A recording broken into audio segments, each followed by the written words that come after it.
Unexpected encounter. Maya Reed tucked a strand of chestnut hair behind her ear as she hesitantly approached the elegant townhouse. The autumn breeze carried the scent of rain and fallen leaves as she double-checked the address her cousin Zoe had texted. Maya almost canceled. Grading fifth-grade science projects seemed like a more comfortable Friday night than mingling with Zoe's sophisticated friends, but she'd promised to make more of an effort to get out there. "You made it!" Zoe exclaimed, pulling Maya into a warm embrace. "I was afraid you'd bail on me." "I considered it," Maya admitted, following Zoe through the foyer adorned with modern art pieces that probably cost more than her annual salary. "I feel underdressed." Her simple navy dress and worn leather boots seemed painfully out of place. "Nonsense. You look lovely," Zoe assured her. "Besides, it's just a casual dinner party." Theo's work friends are surprisingly down to earth. The living room buzzed with conversation as Maya accepted a glass of wine and tried to blend into the background. She observed the guests, all polished, confident, and seemingly at ease in this world of luxury. Her fingers fidgeted with the pendant around her neck, a nervous habit from childhood. First time at one of Theo's gatherings?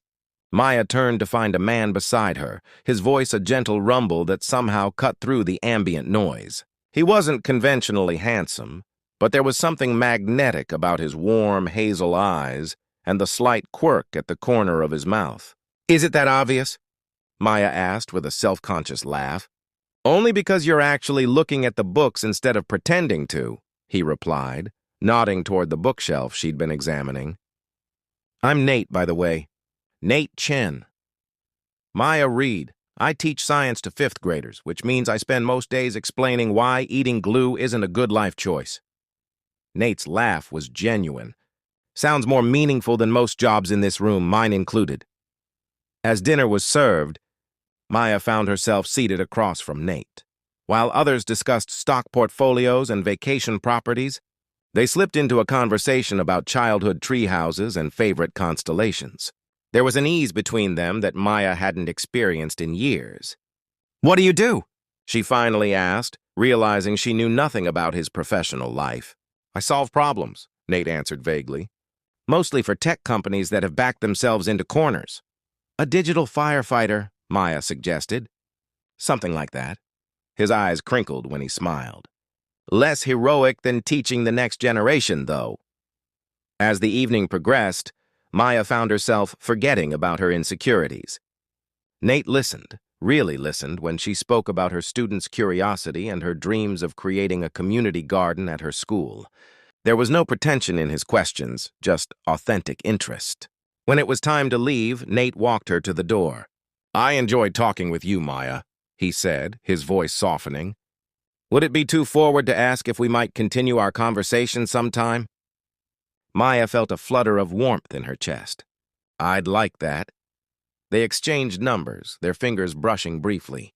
Something shifted in that small contact. A possibility, a beginning. Walking home under the city lights, Maya couldn't suppress her smile. For once, she wasn't thinking about lesson plans or budget constraints.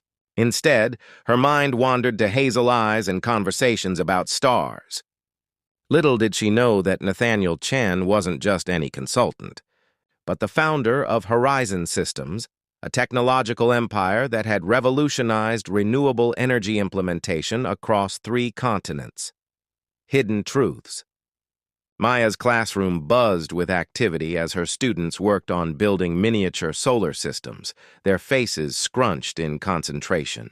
She moved between desks, offering guidance and encouragement, when her phone vibrated with a text from Nate.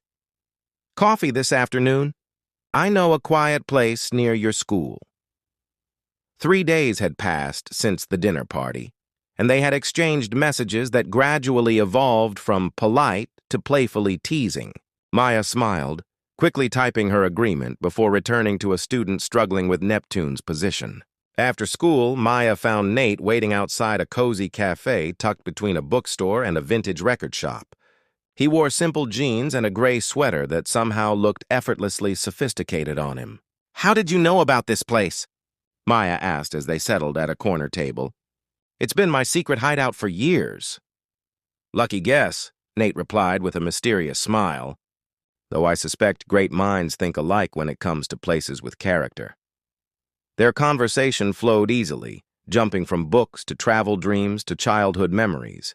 Nate described growing up in a small apartment above his parents' restaurant, helping with dishes from age 7. "We didn't have much, but my mother insisted education would open doors," he explained, tracing patterns on his coffee mug. She was right, though I doubt she imagined where it would lead. Maya shared stories of her own middle-class upbringing, her early fascination with science, and her belief in education as a path to possibility rather than just prosperity. "You see potential everywhere," Nate observed, his eyes warm with admiration. "That's rare." As they left the cafe, a sleek black car pulled up to the curb. Maya barely registered it until a man in a suit emerged, nodding deferentially toward Nate. "Mr. Chen, I apologize for the interruption, but the Tokyo conference call has been moved up. The board is waiting."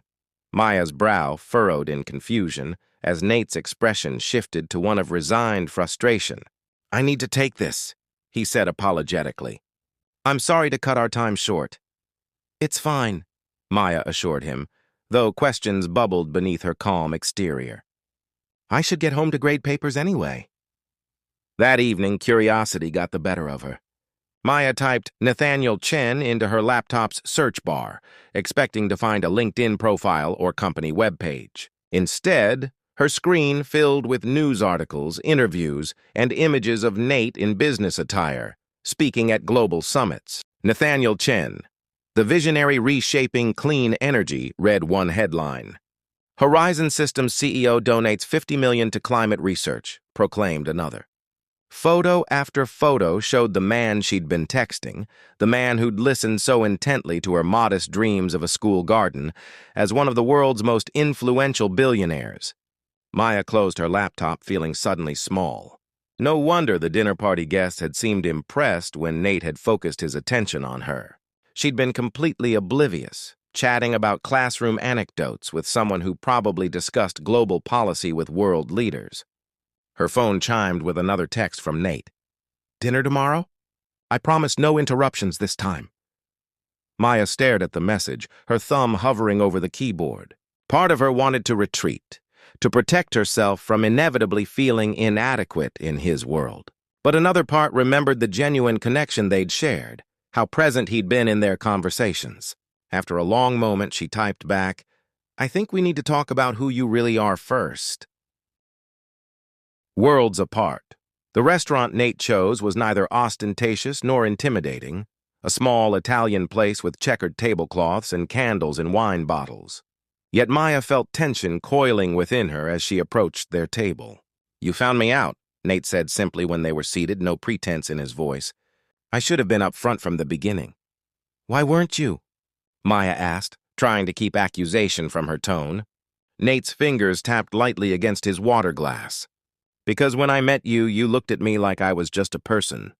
Do you know how rare that is? People either want something from me or they're intimidated by what they think they know about my life." He paused.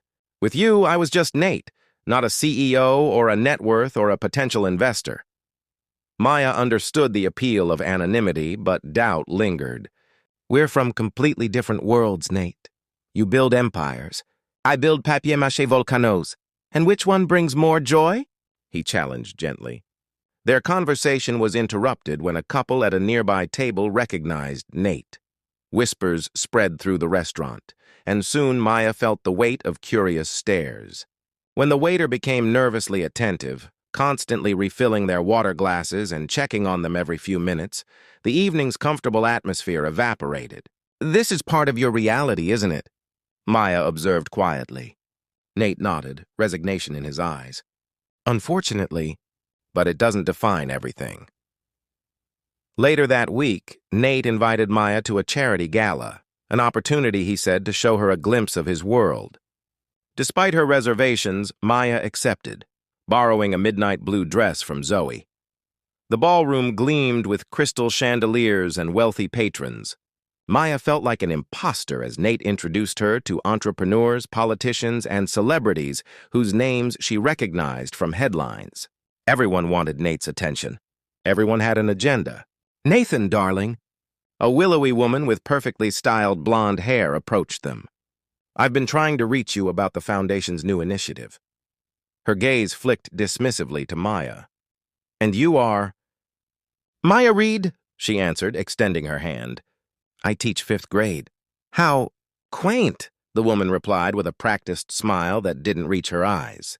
"Nathan, when you have a moment to discuss serious matters—" Throughout the evening, Maya observed Nate navigating social politics with practiced ease, though she noticed the subtle tightening around his eyes as the hours passed. She felt increasingly out of place, a feeling that crystallized when she overheard 2 women whispering. "Another charity case, do you think? Or is she after his money like the last one? 5 months tops. Once the novelty wears off—" Maya slipped away to the terrace, needing air and distance. The city lights stretched before her, glittering and remote. "I'm sorry," Nate's voice came from behind her. "This was a mistake." "No," Maya said, turning to face him. "It's your life. I needed to see it." "This isn't my life," he insisted. "This is what surrounds my life." "There's a difference. Is there?" Maya asked, vulnerability seeping into her voice. "Because from where I stand, the gap between us seems impossible to bridge. Your world has expectations, appearances, obligations I can't begin to understand." Nate stepped closer, his presence warm in the cool night air. "Then let me understand yours. Let me show you that what matters to me isn't in that ballroom." Maya wanted to believe him, but doubt whispered through her mind. "How can we possibly fit into each other's lives?" "I don't know," Nate admitted, reaching for her hand. "But I'd like to try if you would." His fingers interlaced with hers, and despite her reservations, Maya couldn't deny the comfort she found in that simple connection. Retry UB Part 4 to 5 Edit Part 4, Building Bridges. The school garden was nothing but dirt and potential when Nate arrived on Saturday morning, dressed in worn jeans and a faded t-shirt that made Maya do a double take. Gone was any trace of the billionaire executive. He looked like any other volunteer ready for a day of manual labor. "I brought reinforcements," he said, gesturing to the truck pulling up behind him. 3 people emerged with shovels, wheelbarrows, and flats of vegetable seedlings. "Your staff?" Maya asked warily. "Friends," Nate corrected. "Jen and I went to college together. He runs a community garden in the East Side. Lucia and Marco are his partners." Maya's 5th graders arrived with their parents, eyes widening at the supplies. She had expected their small project to take months with the school's limited budget. But with Nate's quiet contribution of materials, offered not as a grand gesture but as simple support, the transformation began in earnest. Throughout the day, Maya watched Nate work alongside her students, showing them how to test soil quality and discussing the science of composting with genuine enthusiasm. He wasn't performing or patronizing. He was fully present, his hands in the earth, laughing when a young boy accidentally sprayed him with the hose. "You're good with them," Maya observed during a water break. "They're good people," Nate replied simply. "No agendas. No pretense." As weeks passed, Nate integrated himself into Maya's world with thoughtful intentionality. He joined her for simple dinners in her modest apartment, seemingly more at ease among her mismatched furniture than in elegant restaurants. He listened to her concerns about her students, offering suggestions without overstepping. In turn, Maya began to understand the complexities of Nate's reality. She sat with him late one night as he worked through a crisis with a sustainable energy project in Ghana, witnessing his genuine distress when funding issues threatened to leave a community without promised resources. "This is what keeps me up at night," he confessed, rubbing tired eyes. "Not stock prices or board meetings, but knowing people are counting on solutions we've promised to deliver." Gradually, they created a shared space between their worlds. Nate found a small lakeside cabin a few hours from the city. Nothing extravagant, just a peaceful retreat where they could simply be together without external pressures. On a crisp autumn evening, they sat on the cabin's porch, watching the sunset paint the water gold and crimson. Nate's arm wrapped around Maya's shoulders, her head resting against him in comfortable silence. "I've been thinking," Nate said softly, "about what you said that night at the gala. About the gap between our worlds." Maya looked up at him, studying the thoughtful lines of his face. And? I don't think it's about bridging worlds. It's about building a new one together. His fingers traced gentle patterns on her shoulder. These past months with you have shown me what matters. Not what I own or what I've built professionally, but who I am when I'm with someone who truly sees me. The evening air carried a slight chill as Nate shifted to face her directly. The vulnerability in his eyes made Maya's heart quicken. I love you, he said, the words simple but weighted with certainty. Not because you fit into my life or because you're impressed by what I've accomplished. I love you because you challenge me to be authentically myself. Maya's throat tightened with emotion. She reached up to touch his face, feeling the slight stubble against her fingertips. I love who we are together, she whispered. I was so afraid of being swallowed by your world that I almost missed discovering what we could create between us. Their kiss deepened as the last light faded from the sky, the connection between them transcending the differences that had once seemed insurmountable. Maya felt Nate's heartbeat against her palm, steady and sure, as their embrace grew more urgent with unspoken desire. Inside the cabin, illuminated only by moonlight filtering through the windows, they explored each other with reverent tenderness. Nate's hands traced the contours of her body as if memorizing every curve, every response. Maya's fingers mapped the unexpected strength in his shoulders, the vulnerability of his expressions as pleasure overtook them both. Their coming together was neither hesitant nor hurried, but a thoughtful discovery of how they fit, how they moved, how they breathed together in the quiet darkness. In the aftermath, lying tangled in soft sheets with Nate's arm curved protectively around her waist, Maya felt a profound sense of homecoming. I never expected you, she murmured against his chest. Nate pressed a kiss to her forehead. Sometimes the best journeys take us where we never plan to go. A new beginning spring brought renewal to the school garden, beds bursting with vegetables and wildflowers that attracted butterflies and curious students. Maya watched her class conducting their weather measurements, clipboards clutched in earnest hands as they recorded temperature and rainfall data. Ms. Reed, Lily, one of her quieter students, approached hesitantly. Is Mr. Chen coming today? He'll be here this afternoon, Maya assured her with a smile. He's bringing the solar panel demonstration, remember? Nate had become a beloved visitor to her classroom, sharing his knowledge of sustainable technology in ways that captivated even the most restless children. He never mentioned his company or his wealth. To the students, he was simply Maya's friend who knew cool things about science. What began as bridging their separate worlds had evolved into something more authentic, a life they were deliberately crafting together, honoring both their differences and their shared values. The media had eventually discovered their relationship, of course. There had been invasive questions and unflattering speculation about Maya's motivations. Some articles painted her as a calculated social climber. Others portrayed her as Nate's charitable project, a real-world experience for a billionaire bored with luxury. The scrutiny had tested them, particularly when photographers appeared outside her school, causing concern among parents. Nate had handled it with characteristic thoughtfulness, not with legal threats or public statements, but by meeting personally with the school principal and the parent association, emphasizing his respect for the school's community and Maya's privacy. That evening, as they prepared dinner in Maya's apartment, now their shared home several nights a week, Maya contemplated how subtly but completely her life had transformed. What are you thinking about?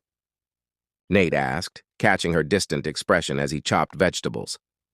How much has changed in a year? She replied. And how much hasn't? Nate raised an eyebrow questioningly. I mean, your life is still filled with responsibilities I can barely comprehend. Mine still revolves around 30 kids and their science education. Maya smiled. And yet, somehow, we've created this space between those realities where we both belong. Later, they walked through the neighborhood park as twilight descended, fingers intertwined. Nate seemed unusually quiet, a contemplative energy surrounding him. I have a confession, he finally said as they reached the small pond at the park's center, where they had spent countless evenings discussing everything and nothing. Maya looked at him expectantly. I've been offered an opportunity to expand our renewable energy work into rural communities across South America, he explained. It would mean significant time there over the next 2 years, establishing relationships, understanding needs firsthand. Maya felt a flicker of uncertainty. That sounds important. It is, Nate agreed. But so is this, us. He turned to face her fully. Which is why I wanted to ask you something before making any decisions. To Maya's surprise, Nate knelt before her, not with grand ceremony, but with the same authentic presence he brought to everything important. Maya Reed, you walked into that dinner party and saw just a person when everyone else saw a position and a portfolio. You've challenged me, grounded me, and shown me what it means to build something real. His voice carried emotion rarely displayed in public. Would you marry me and continue building our life together wherever that takes us? From his pocket, he produced not a flashy diamond, but a ring of twisted silver embedded with small blue stones that matched. The pendant Maya always wore, a thoughtful echo of something already meaningful to her. I want a partnership, he continued, where we each pursue what matters to us while supporting each other's dreams. Your teaching, my work, they're both part of who we are. Maya's vision blurred with tears as she knelt to join him, taking his face between her hands. Yes, she whispered, to building something real together, to finding our way, even when it's complicated. Their kiss was witnessed only by the evening sky and the quiet pond beside them, a private moment untouched by wealth or status. 3 months later, they married in the school garden, surrounded by flourishing plants and the people who mattered most. Maya's students served as unofficial hosts, proudly showing guests the vegetables they'd grown and the solar-powered fountain Nate had helped them design. As they exchanged vows, Maya reflected on how differently life had unfolded than she ever imagined. The path ahead would have its challenges, balancing her teaching with travels to support Nate's work, navigating the persistent public interest in their relationship, reconciling their different backgrounds, but looking into Nate's eyes as he promised to walk beside her through whatever came, Maya felt nothing but certainty. They had created something rare, a connection based not on what either of them possessed or represented, but on who they truly were together. I take you not as my destination, Nate's vows concluded, but as my favorite traveling companion on a journey we'll map together. Maya squeezed his hands, adding her own promise, and I take you not as my answer, but as my partner in asking the right questions. As afternoon sunlight filtered through the garden's newly planted trees, casting dappled shadows across their joined hands, Maya and Nate stepped forward into the future they would build, one thoughtful choice at a time.